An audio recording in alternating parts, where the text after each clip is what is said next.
सरकारी कर्मचारियों के लिए बहुत बड़ी खुशखबरी आ गई है और ये खुशखबरी सीधे उनकी जेब में पैसे डालने वाली है। महंगाई भत्ता बढ़ने वाला है, टीए बढ़ने वाला है, एचआरए बढ़ने वाला है, सब कुछ बढ़ने वाला है। और सबसे बड़ी बात यह है कि 8वां वेतन आयोग आने के बाद एक बिल्कुल नई सैलरी संरचना बनने वाली है जो सरकारी कर्मचारियों के लिए एक बहुत बड़ा बदलाव लाएगी। तो आइए समझते हैं कि आखिर क्या होने वाला है और आपको क्या क्या फायदे मिलने वाले हैं। सबसे पहले बात करते हैं महंगाई भत्ता की। महंगाई भत्ता यानी डीए, ये एक बहुत महत्वपूर्ण भत्ता है जो हर सरकारी कर्मचारी को मिलता है। ये भत्ता महंगाई को देखते हुए बढ़ता घटता रहता है। अभी के समय में डीए 58% है। ये 1 जुलाई 2025 से लागू हुआ है, यानी हर सरकारी कर्मचारी की अपनी बेसिक सैलरी का 58% अतिरिक्त महंगाई भत्ता वो पा रहा है। लेकिन अब आने वाले 18 महीनों में क्या होने वाला है? 3 बार डीए में बढ़ोतरी होने वाली है हर 6 महीनों में। पहली बढ़ोतरी के बाद डीए 61% हो जाएगा, दूसरी बढ़ोतरी के बाद 64% हो जाएगा और तीसरी बढ़ोतरी के पास 67% तक पहुंच जाएगा। यानी आपकी बेसिक सैलरी का 67% आप महंगाई भत्ता के रूप में पाएंगे। ये एक बहुत बड़ी वृद्धि है और इस वृद्धि से हर कर्मचारी के हाथ में हजारों रुपए अतिरिक्त आने वाले हैं। अब बात करते हैं अन्य भत्तों की। एचआरए यानी हाउस रेंट अलाउंस, ये भी बढ़ने वाला है क्योंकि एचआरए सीधे बेसिक सैलरी और डीए से जुड़ा हुआ है। तो जब डीए बढ़ेगा तो एचआरए भी बढ़ेगा। अगर आपको अभी 4,000 रुपए एचआरए मिल रहा है तो आने वाले समय में ये बढ़कर 5,000 या 6,000 हो सकता है।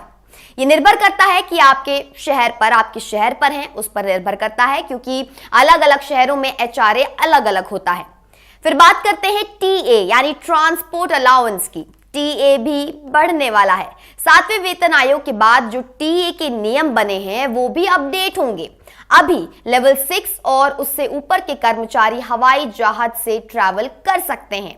लेवल 5 और उससे नीचे के कर्मचारी ट्रेन में एसी 3 या फर्स्ट क्लास में ट्रैवल कर सकते हैं और ये सब खर्च सरकार रीइंबर्स करती है। अब 8वें वेतन आयोग के बाद ये सुविधाएं और भी बेहतर होंगी। ट्रैवल के रूल्स ज्यादा आसान होंगे और खर्च भी ज्यादा कवर होगा। सीईए यानी चाइल्ड एजुकेशन अलाउंस, ये भी बढ़ने वाला है। अभी ये भत्ता 100 रुपए प्रति बच्चे के लिए है, लेकिन अब ये बढ़कर 200 या 300 हो सकता है, जिससे आपके बच्चों की शिक्षा पर होने वाले खर्च कुछ कम हो जाएंगे। अब बात करते हैं 8वें वेतन आयोग की। ये वो चीज है जो सरकारी कर्मचारियों का पूरा भविष्य बदल देने वाली है। 8वां वेतन आयोग 1 जनवरी 2026 को लागू होने वाला है और इसमें एक बहुत बड़ा बदलाव होने वाला है। अभी डीए को अलग से दिया जाता है, लेकिन 8वें वेतन आयोग के बाद डीए को बेसिक सैलरी में ही शामिल कर दिया जाएगा। यानी आपकी डीए को आपकी बेसिक सैलरी में मिला दिया जाएगा और फिर से नया डीए शुरू हो जाएगा। इससे क्या फायदा है? इससे बहुत बड़ा फायदा है। आपकी बेसिक सैलरी बहुत अधिक बढ़ जाएगी, पेंशन बहुत अधिक बढ़ जाएगी क्योंकि पेंशन बेसिक सैलरी पर निर्भर करता है। तो अगर बेसिक सैलरी ज्यादा होगी तो पेंशन भी ज्यादा होगी। अब बात करते हैं फिटमेंट फैक्टर की। फिटमेंट फैक्टर वो चीज है जिससे आपकी पुरानी सैलरी को गुणा करके नई सैलरी निकाली जाती है।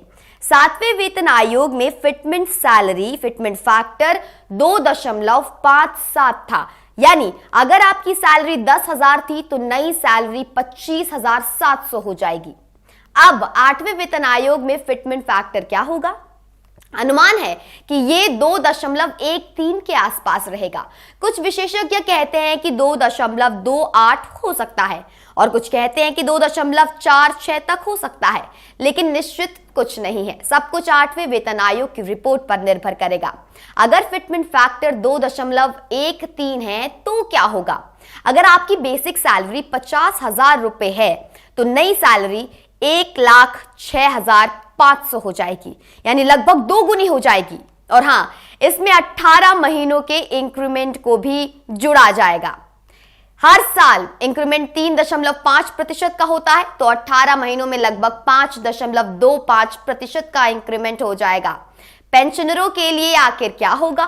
पेंशनरों के लिए भी बहुत अच्छी खबर है। अभी पेंशन 9,000 रुपए मिनिमम है, लेकिन 8वें वेतन आयोग के बाद ये 20,500 से 25,740 रुपए तक हो सकता है, यानी लगभग तिगुना। पेंशनरों की पेंशन में भी वृद्धि होगी और साथ ही उनका डीआर यानी डियरनेस रिलीफ भी बढ़ेगा। अब कितने लोग इससे फायदा पाएंगे? बहुत अधिक, लगभग 50 लाख सरकारी कर्मचारी और 65 से 70 लाख पेंशनर, यानी कुल मिलाकर लगभग 1,20,00,000 लोग इससे प्रभावित होंगे और सबको लाभ मिलेगा। लेकिन ये सब लाभ आखिर कब मिलेगा?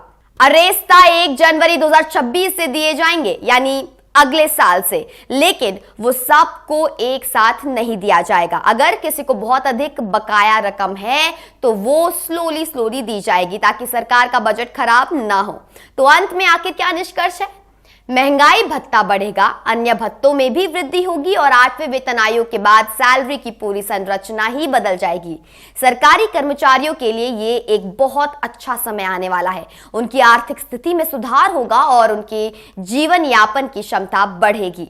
ये सब होने वाला है 2026 की शुरुआत से। तो प्रतीक्षा करिए और तैयारी कीजिए कि आप इस बढ़ोतरी को सही तरीके से मैनेज करें।